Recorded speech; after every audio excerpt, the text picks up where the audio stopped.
Bonjour, mesdames, messieurs, je suis vraiment honoré de cette invitation. Et en tant qu'amateur de dictionnaire, je me suis dit que peut-être je pourrais dire quelques paroles. Nous sommes condamnés à la perte. Dès l'instant où nous venons au monde, nous perdons tout ce que nous croyons nôtre. Les circonstances changent, les désirs faiblissent, notre mémoire lâche prise. La marche vers la tombe nous dépouille de toutes sortes de choses, jouets, camarades, parents, enseignants, patrie, enthousiasme, date, goût, bagatelles accumulées sur le rivage au cours des années. Tout cela s'en va à la dérive, comme tant d'autres choses, je ne sais plus lesquelles, peut-être pour alléger notre descente dans le royaume des ombres. La mort n'est pas, comme nous nous la figurons volontiers, un voleur dans la nuit, elle ressemble plutôt à l'un de ces hôtes indiscrets qui viennent pour un week-end et peu à peu s'incrustent, occupent de plus en plus d'espace pendant des périodes de plus en plus longues, au point que ni notre maison ni notre vie ne semblent plus nous appartenir. Où avons-nous mis ce livre, demandons-nous? Où est cette photographie que j'étais sûr d'avoir? Quels étaient ce nom, cette adresse, ce regard inoubliable, ce vers mémorable? Alms for Oblivion, aumône à l'oubli, a écrit quelqu'un, mais le reste de vers que je connaissais a disparu, lui aussi parti dans la poche du haut rapace, on ne le reverra jamais. Et pourtant, certaines de ces choses demeurent, résistant au rapt avec ténacité, de sorte que dans la pénombre du grand âge, nous puissions reconnaître quelques visages familiers, quelques menus vestiges aimés, quelques-uns, pas beaucoup et pas toujours. La plupart ne sont ni notoires ni prestigieux, notre mémoire n'est pas regardante. Un sourire qui plane, désincarné tel celui du chat de Cheshire, une bribe de chanson, un paragraphe d'une histoire, l'image tachetée de lumière d'une forêt, une conversation sans importance, cela subsiste, disséminé sur le sol après le passage du camion poubelle. Dans cet amas de reliefs se trouvent aussi quelques objets solides, une tasse fêlée, peut-être, ou un stylo, une pierre, un volume de poésie, et pourquoi pas un dictionnaire. Pour ma génération, je suis né dans la première moitié du siècle dernier, les dictionnaires étaient importants. Nos aînés chérissaient leur Bible, ou les œuvres complètes de Shakespeare, ou les livres de cuisine de Betty Crocker, ou les 6 volumes du Lagarde et Michard. Pour les générations de ce 3e millénaire, ce ne sera peut-être pas du tout un livre, mais un Game Boy ou un iPhone nostalgique. Mais pour de nombreux lecteurs de mon âge, les anges gardiens de nos bibliothèques avaient pour nom Petit Robert, Collins, Sopena et Webster. Le mien, quand j'étais lycéen, était l'édition espagnole du Petit Larousse illustré, avec ses pages roses d'expressions étrangères séparant les noms communs des noms propres. Au temps de ma jeunesse, pour ceux d'entre nous qui aimaient lire, le dictionnaire était un objet magique au pouvoir mystérieux. D'abord parce qu'on nous disait que là, dans ce petit volume épais, se trouvait la quasi-totalité de notre langue commune, que sous ces couvertures sévères nous attendaient tous les mots pour nommer tout ce que nous connaissions du monde et aussi tout ce que nous ne connaissions pas, que le dictionnaire contenait le passé, ces mots que parlaient nos grands-parents et arrière-grands-parents marmonnés dans l'obscurité et que nous n'utilisons pas, et l'avenir, des mots pour nommer ce que nous pourrions un jour vouloir dire quand une expérience nouvelle le requérait. Ensuite, parce que le dictionnaire, telle une sibylle bienveillante, répondait à toutes nos questions lorsque nous trébuchions sur des mots difficiles dans une histoire, même si, comme le déplore la gouvernante d'Hélène Keller dans Miracle Alabama, à quoi peut servir un dictionnaire s'il faut connaître l'orthographe de mots pour pouvoir trouver comment on l'écrit? On nous apprenait à être curieux. Chaque fois que nous demandions à l'un de nos professeurs ce qui signifiait quelque chose, la réponse était « consulte le dictionnaire ». Jamais nous ne considérions cela comme une punition. Au contraire, avec cette injonction, nous recevions les clés d'une caverne enchantée dans laquelle un mot mènerait sans rime ni raison, sauf une arbitraire raison alphabétique, au suivant. Nous cherchions « poudroie », par exemple, après avoir lu dans La Barbe bleue « Je ne vois rien que le soleil qui poudroie et l'herbe qui verdoie ».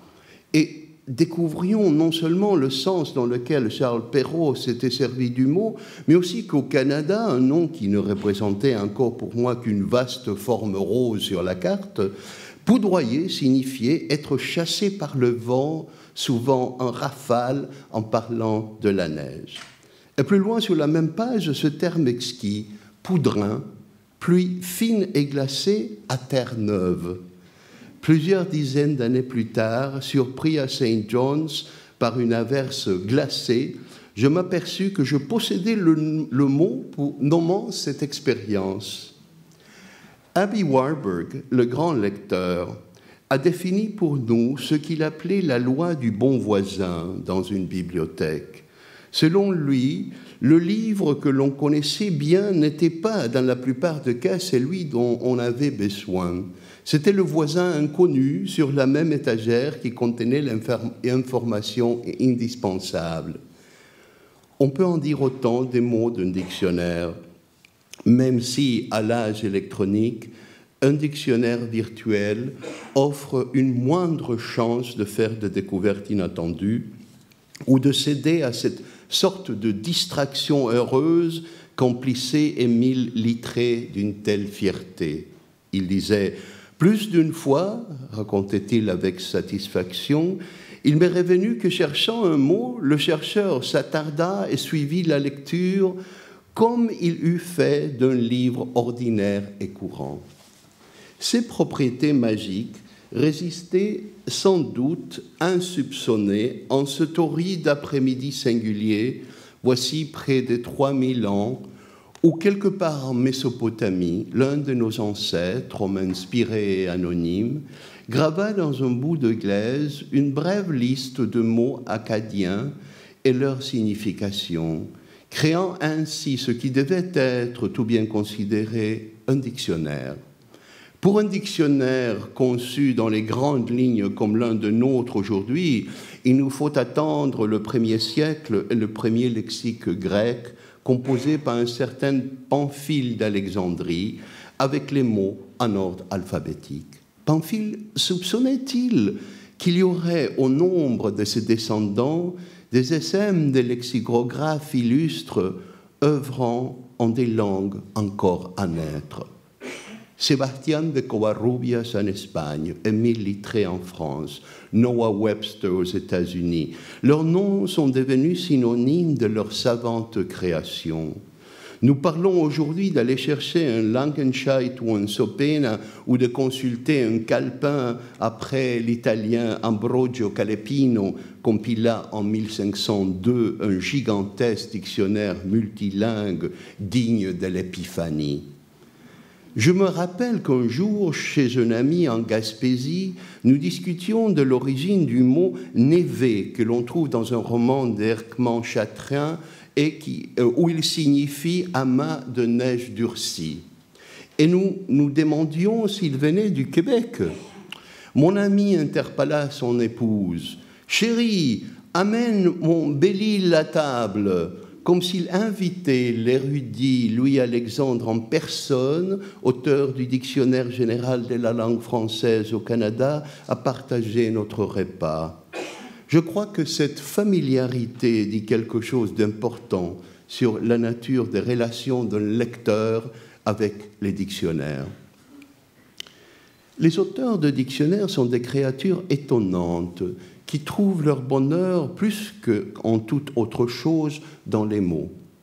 En dépit de la définition par le docteur Samuel Johnson du lexicographe comme un tâcheron inoffensif, les auteurs de dictionnaires sont notoirement passionnés et ne croient pas aux bienséances sociales lorsque leur grande œuvre est en cause. Pensez à James Murray, cerveau du grand Oxford English Dictionary, qui plusieurs années durant reçut des milliers de formes anciennes de mots anglais envoyés par un chirurgien américain vivant en Angleterre qu'il n'avait jamais rencontré, jusqu'à ce qu'il finit par découvrir avec une splendide indifférence que ce collaborateur, en plus d'un chercheur talentueux, était aussi un assassin cliniquement fou qui avait pour domicile l'asile de Broadmoor. Pensez à Noah Webster, découvert par son épouse dans les bras de la servante. « Dr. Webster !» s'écria-t-elle, « je suis surprise !»« Non, madame, la reprit-il, je suis surpris, vous êtes étonnée. » Pensez à Thomas Cooper, cet érudit du XVIe siècle qui passa plusieurs années à compiler un important dictionnaire latin-anglais. Alors qu'il s'en était à la moitié de son travail, son épouse, irritée contre lui parce qu'il veillait trop tard le soir, se glissa dans son cabinet, saisit toutes ses notes et les jeta au feu. Malgré tout, raconte John Aubrey, collectionneur d'antiquités et d'anecdotes, le brave homme était animé d'un si grand zèle pour le progrès du savoir qu'il recommença et il amena à cette perfection qui nous a laissé une œuvre fort utile. Et Aubrey de conclure avec admiration, il fut nommé évêque de Winton. Les lecteurs de dictionnaires sont tout aussi passionnés. Gustave Flaubert, grand lecteur de ses ouvrages, s'en moque dans son dictionnaire des idées reçues. Dictionnaire, en dire, n'est fait que pour les ignorants. Michel Leiris, qui n'était pas le plus ignorant des hommes, voyageait souvent avec un dictionnaire en poche, dans l'intention d'en compiler un à lui, car il considérait que tout individu avait pour tâche d'élucider le sens véritable de ces mots selon le bon plaisir de son esprit. Gabriel García Márquez, pendant qu'il écrivait Cent ans de solitude, commençait chaque journée par la lecture du Diccionario de la Real Academia Española, dont le critique franco-argentin Paul Groussac estimait que chaque édition fait regretter la précédente. Ralph Waldo Emerson lisait le dictionnaire pour le plaisir littéraire. Il ne s'y trouve nulle affection, aucun excès d'explication, et il est plein de suggestions, matière première de possibles poèmes et histoires. Vladimir Nabokov trouva d'occasion à Cambridge les 4 volumes de l'Interpretative Dictionary of the Living Great Russian Language de Vladimir Dahl et résolut d'en lire 10 pages par jour, car, loin de son pays natal, ma crainte de perdre ou de corrompre sous l'effet de l'influence étrangère la seule chose que j'avais sauvegardée de Russie, sa langue, devint positivement morbide. Ainsi que l'avait compris Nabokov, la langue que nous utilisons n'est pas qu'un instrument, si faible, inexact et traître soit-il, permettant de communiquer de notre mieux avec autrui. À la différence des autres instruments, la langue que nous parlons nous définit. Nos pensées, notre éthique, notre esthétique sont toutes, dans une certaine mesure, définies par notre langue. Chaque langue particulière provoque ou permet un certain mode de pensée, suscite même certaines pensées spécifiques qui nous viennent à l'esprit non seulement grâce à, mais à cause de la langue que nous disons nôtre. Tous les traducteurs savent que passer d'une langue à une autre est moins une reconstruction qu'une reconversion, au sens le plus profond, celui d'une modification de leur propre système de conviction. Aucun auteur français n'inventerait jamais être ou ne pas être. Pas plus qu'un Anglais n'écrirait « For a long time I went to bed early ». Leur langue et non leurs expériences s'y opposent, parce que si l'expérience humaine est universellement la même, depuis Babel, les mots dont nous disposons pour nommer cette expérience commune sont différentes. Après tout, l'identité des choses dépend des noms que nous leur donnons. C'est une très vieille histoire. Après avoir créé Adam de la poussière du sol et l'avoir placé dans un jardin à l'est d'Éden, ainsi que nous le raconte le 2e chapitre de la Genèse, Dieu créa toutes les bêtes des champs et les oiseaux des airs et les apporta à Adam pour voir comment il les appellerait. Et les noms qu'Adam donna à toutes les créatures vivantes, tels furent leurs noms. Depuis les siècles, les érudits se sont interrogés sur la curieuse tâche confiée par Dieu à Adam. Adam était-il censé inventer des noms pour les créatures sans nom qu'il voyait? Ou les bêtes et les oiseaux créés par Dieu avaient-ils en réalité des noms donnés par lui, noms qu'Adam était censé connaître et qu'il devait prononcer tel un enfant qui voit pour la première fois un chien ou une colombe? Dans la traduction judéo-chrétienne, les mots sont le commencement de tout. Selon les commentateurs talmudiques, 2000 ans avant la création du ciel et de la terre, Dieu amena à l'existence 7 choses essentielles. Son trône divin, le paradis placé à sa droite, l'enfer à sa gauche, le sanctuaire céleste devant lui, un joyau sur lequel était gravé le nom du Messie, une voix issue des ténèbres qui disait « Revenez aux enfants des hommes » et la Torah, écrite en feu, noir sur blanc. La Torah était la première de ces 7, et c'est la Torah que Dieu consulta avant de créer le monde.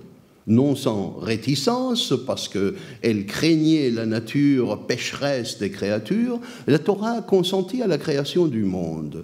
Instruite de l'intention divine, les lettres de l'alphabet descendirent de son auguste couronne, où elles étaient écrites par un stylet de feu, et l'une après l'autre, elles dirent à Dieu « Crée le monde par moi, crée le monde par moi ». Des 36 lettres, Dieu choisit Beth, la première lettre du mot béni, et ce fut ainsi que grâce à Beth, le monde accéda à l'existence. Les commentateurs notent que la seule lettre qui n'avança pas la revendication était le modeste Aleph. En récompense de son humilité, Dieu accorda à Aleph la première place dans le Décalogue. De nombreuses années plus tard, Saint Jean l'évangéliste résuma quelque peu impatiemment ce long processus et déclara simplement « Au commencement était le Verbe ». De cette antique conviction est issue la métaphore selon laquelle Dieu est l'auteur et le monde un livre. Un livre que nous tentons de lire et dans lequel nous sommes inscrits, nous aussi.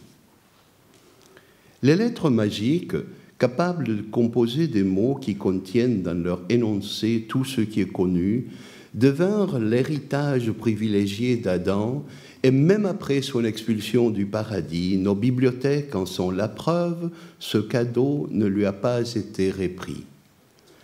Adam et ses enfants ont poursuivi la tâche consistant à nommer, soit comme créateurs, soit comme déchiffreurs, comme auteur ou comme lecteur, avec la conviction bien enracinée que toute chose au monde est le nom que nous lui donnons. S'il en est ainsi, et l'auteur lui-même semble s'en être porté garant, alors à côté du livre du monde devrait se trouver un autre volume, un livre énumérant tous les noms qu'Adam et sa progéniture ont donnés aux choses de ce monde. Et alors que le monde, dans tout son mystère, peut se passer d'une méthode claire pour donner un sens à sa folie, un livre des mots du monde, Un dictionnaire a besoin d'un tel ordre. L'alphabet, inventé, semble-t-il, par les Égyptiens vers 2000 ans avant notre ère, répond parfaitement à cette attente. Un quart de la population du monde se sert d'une écriture non alphabétique. La Chine et le Japon, par exemple, ont d'autres méthodes pour organiser leur dictionnaire. Les Chinois ont mis au point 3 systèmes lexicographiques, selon la catégorie sémantique, selon les composants graphiques et selon la prononciation.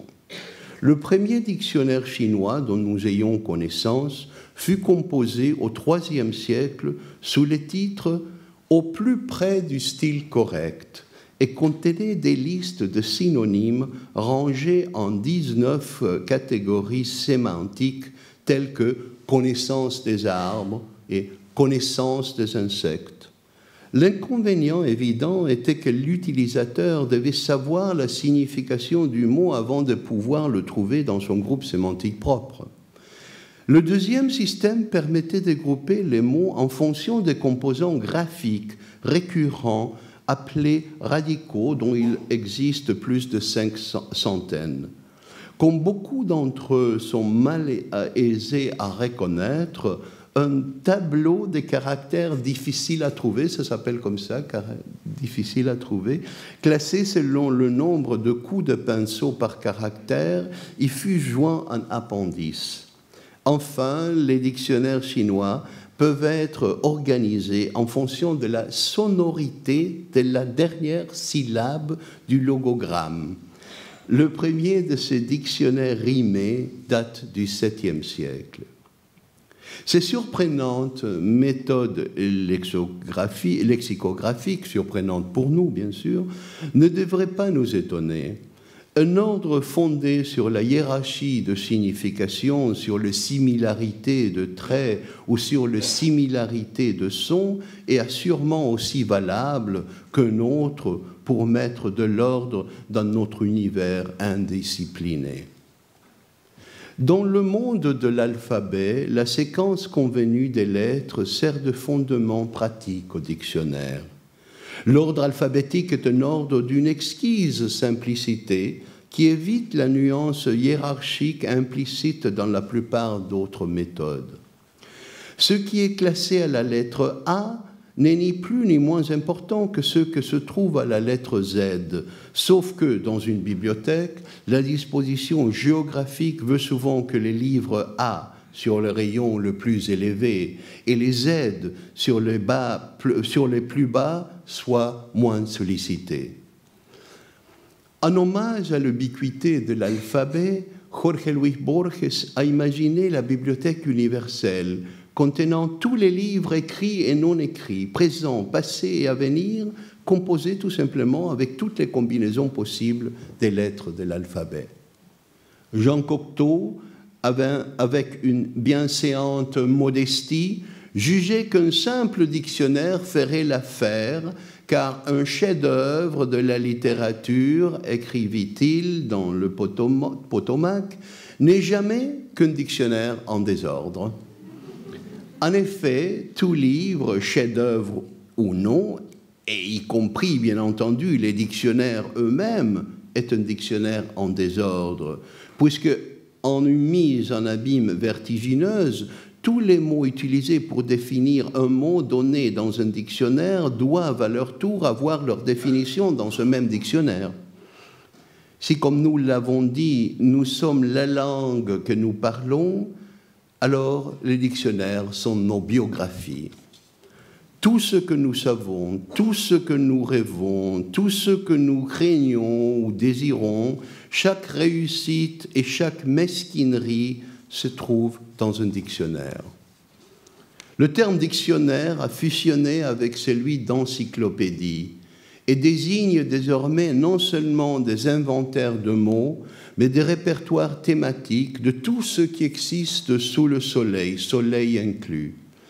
Rien que dans ma bibliothèque, il y a des dictionnaires de cuisine, de cinéma, de psychanalyse, de littérature allemande, d'astrophysique, des hérésies, des formules de politesse, du surréalisme, de la religion juive, de l'opéra, des expressions et des fables, du Coran, des oiseaux d'Europe septentrionale, des épices, du Quichotte, des termes de reliure, de Baudelaire, des nuages, des mythologies grecques et romaines, des expressions québécoises, de l'art africain, des difficultés du français, des saints et des démons. Il existe même, je crois, un dictionnaire des lieux imaginaires. Mais sous sa forme la plus vraie, primordiale, archétypique, un dictionnaire est un dictionnaire de mots. À cause de ce simple fait, parce qu'un dictionnaire est d'abord et surtout une collection d'éléments d'une langue donnée, son identité foncière ne dépend pas de sa présentation. Ses incarnations les plus anciennes, le lexique de Pamphile par exemple, ne présentent pas des différences essentielles avec ses apparitions aujourd'hui sur l'écran. Que ce soit sous la forme d'un rouleau, dans le cas des Pamphile, d'un imposant ensemble de codices dans celui du Complete Oxford, ou évoqué dans une fenêtre électronique dans celui d'un dictionnaire online, c'est le contenant choisi qui confère au dictionnaire toutes les caractéristiques, privilèges et limites de sa forme particulière. En soi, un dictionnaire est tel un anneau de Möbius, un objet autodéfinissant à surface unique, qui rassemble et explique sans revendiquer une troisième dimension.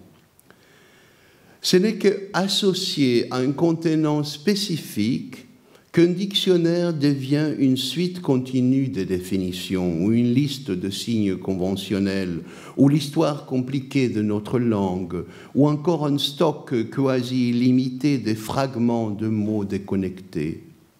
Ce sont les lecteurs qui, préférant une forme aux autres en fonction de leurs propres besoins et inclinations, et choisissant soit un codex imprimé, soit un texte virtuel, reconnaissent en un dictionnaire l'un ou plusieurs des nombreux livres, une anthologie, un catalogue hiérarchisé, un thésaurus philologique, une mémoire parallèle, un outil de lecture et d'écriture. Un dictionnaire est tout cela, bien que sans doute pas tout cela en même temps. Mais surtout, un dictionnaire est un rappel de ce que nous risquons d'oublier, comme par exemple quand le dictionnaire d'expression acadienne nous offre le verbe « avoir » sous la forme de « j'avions », preuve irréfutable que nous pouvons nous refuser au choix entre la première personne du singulier et la première personne du pluriel auquel la conjugaison traditionnelle veut nous soumettre. Une question encore. Les dictionnaires sont des catalogues de définitions, mais pouvons-nous nous fier à ces définitions? Novalis, en 1798, s'est demandé comment on pouvait s'en remettre aux mots pour signifier les choses. Nul ne connaît, écrivit-il, la caractéristique essentielle de la langue, à savoir qu'elle n'est concernée que par elle-même. Si seulement l'on pouvait faire comprendre aux gens que la langue est comme une formule mathématique, elle constitue un monde en soi, elle ne fait que jouer avec elle-même. Et telle est la raison même pour laquelle l'étrange jeu des relations entre les choses est reflété dans la langue. Pour Novalis, le pouvoir du langage, ne pas que le mot définisse les choses, mais que les relations entre les mots ressemblent aux relations entre les choses. Un dictionnaire, dès lors, est un recueil dans une incommensurable toile des référents lumineux dont la nature individuelle nous demeure inconnue, mais dont les constellations nous accordent un aperçu, si bref soit-il, des mécanismes de l'univers où tout ce que nous perdons est rassemblé et tout ce que nous oublions remémoré. J'ai commencé en parlant de perte. Je voudrais finir en parlant de recouvrement. Si les livres sont les comptes rendus de nos expériences et les bibliothèques les entrepôts de nos souvenirs, un dictionnaire est le talisman qui nous protège de l'oubli. ni un mémorial au langage qui fleurait le tombeau, ni un trésor qui suppose une chose enfermée et inaccessible. Un dictionnaire destiné à enregistrer et définir est en soi-même un paradoxe. D'un côté, il accumule ce qu'une société crée pour sa propre consommation dans l'espoir d'une compréhension partagée du monde. De l'autre, il fait circuler ce qu'il amasse de sorte que les mots anciens ne meurent pas sur la page et que les nouveaux ne restent pas dehors dans le froid. L'adage latin « verba volant scripta manent » a deux significations complémentaires. L'une, c'est que les paroles que nous prononçons ont le pouvoir de s'élancer vers le ciel, tandis que celles qui sont écrites demeurent enracinées à la page. L'autre, que les paroles prononcées peuvent s'envoler et disparaître, tandis que les mots écrits restent fixés jusqu'à ce qu'on fasse appel à eux. En termes pratiques, les dictionnaires recueillent nos mots à la fois pour les préserver et pour nous les rendre, afin de nous permettre de voir quel nom nous avons donné à notre expérience au fil du temps, et aussi pour écarter certains de ces mots et les renouveler en un rituel permanent de baptême. En ce sens, les dictionnaires sont des sauveurs fidèles. Ils confirment et tonifient les leçons vitales d'une langue. Il existe certes des dictionnaires historiques de termes hors d'usage, des dictionnaires des prétendues langues mortes, mais même ceux-là offrent à leur sujet une brève résurrection chaque fois que quelqu'un les consulte. Borges, lorsqu'il étudiait les antiques sagas nordiques, cherchait souvent des mots dans le dictionnaire anglo-saxon de Bosworth et Toller, et il prenait plaisir à réciter le Notre Père dans la langue des anciens Britanniques afin de faire à Dieu, disait-il, une petite surprise. Perdre, disperser, oublier, tel est notre lot. Il faut nous en souvenir. Nous commençons à devenir poussière bien avant de retourner à la poussière. J'espère seulement pouvoir, en chemin, être encore autorisé à nommer au moins quelques-uns des hauts lieux et des paysages. Voici longuement, durant les années 60, en Argentine, voici longtemps, dans les années 60 en Argentine, juste avant la sanglante dictature militaire qui allait hideusement parodier cette paisible érosion en faisant disparaître les gens et en infligeant à des enfants volés de nouvelles identités, une courageuse poétesse et chanteuse, Maria Elena Walsh, a écrit une chanson sur ceux qui nous est enlevés et sur ceux qui demeurent. Vous allez excuser ma voix. Tant de choses sont parties au royaume de l'oubli, mais tu restes à jamais dévoué, mon petit Larousse illustré. Merci.